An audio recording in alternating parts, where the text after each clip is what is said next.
Dr. Adaobi returned home safely, resolute in her decision to keep Sarah by her side at all times. A few days later, she faced a swarm of journalists eager for her story, who she informed that the birthday party was canceled.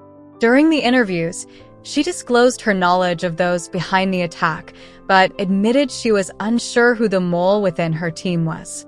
With unwavering confidence, she vowed to unmask the traitor and bring them to justice. Her words, charged with determination, set the stage for a dramatic and suspenseful revelation, promising a relentless pursuit of truth and justice.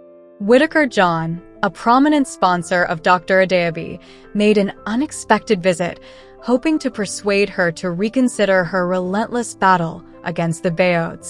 "You may have the resources now, but believe me, they are a formidable adversary," he cautioned.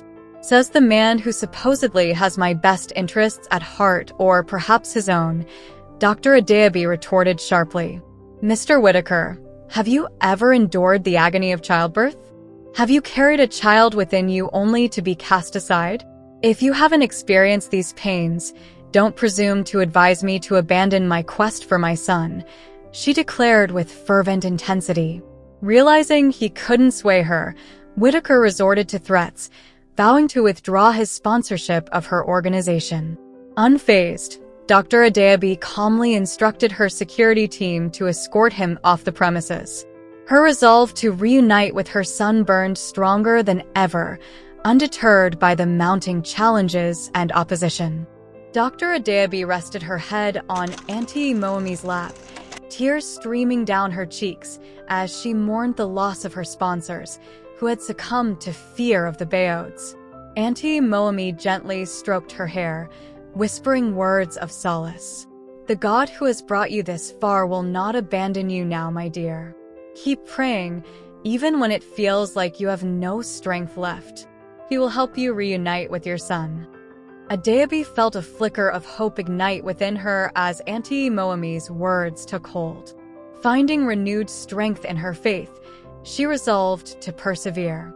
Despite the daunting challenges ahead, she was determined to continue her fight, trusting in divine intervention to overcome the powerful obstacles standing in her way. Dr. Adaobi and Barrister Zinni sat in intense discussion, strategizing on how to sue Frank and legally reclaim her son. "Ada, we need more time to gather solid evidence against them," Zinni advised. "We must prove they orchestrated the attack. The vowed will likely try to bribe the judges, so be ready for anything." "I know," Dr. Adaobi nodded. "This is an Nigeria." They both laughed, sharing a moment of levity amidst the seriousness. "Running to the United States won't stop me from getting back my son. I will reclaim him, no matter what," Adaobi declared with determination. "Good, that's the spirit," Auntie Moami chimed in, entering the room with a supportive smile. Having overheard their conversation, Auntie Moami joined them. Barrister Zinni suggested that Dr. Adaobi gather any evidence that could implicate the vowed.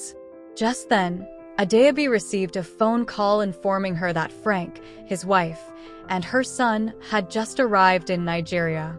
Overwhelmed with joy, she shared the news, and they all rejoiced. A few days later, Dr. Adaobi received the biggest birthday gift of her life.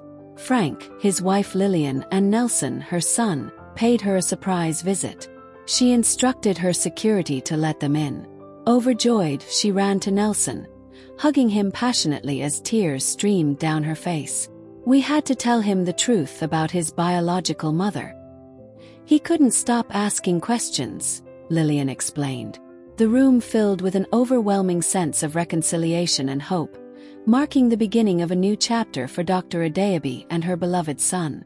Dr. Adaobi stared at Frank with an expression of disdain before turning to take her son into her living room, leaving Frank and Lillian standing awkwardly in the doorway. She sat quietly with Nelson, her fingers gently tracing his features as tears streamed down her face. Nelson, deeply moved by her emotional display, hugged his mother tightly, and they wept together. Nelson decided to stay with his mother while Frank and Lillian returned home. Frank, overwhelmed with shame for his past actions, left without uttering a word to Adaobi. Nelson quickly grew fond of his new home and embraced Auntie Moami as his grandmother. When Barrister Zinni heard that Dr. Adaobi was dropping all charges against the Bayods, she was alarmed. She confronted Adaobi, insisting that something felt off about the situation. "Stay alert," she advised. "The Bayods won't give up without a fight." Adaobi, however, reassured her friend with a calm smile. "Everything is fine, Zinni. No cause for alarm," she said, though a lingering tension hinted that the final chapter of her struggle might yet be unwritten.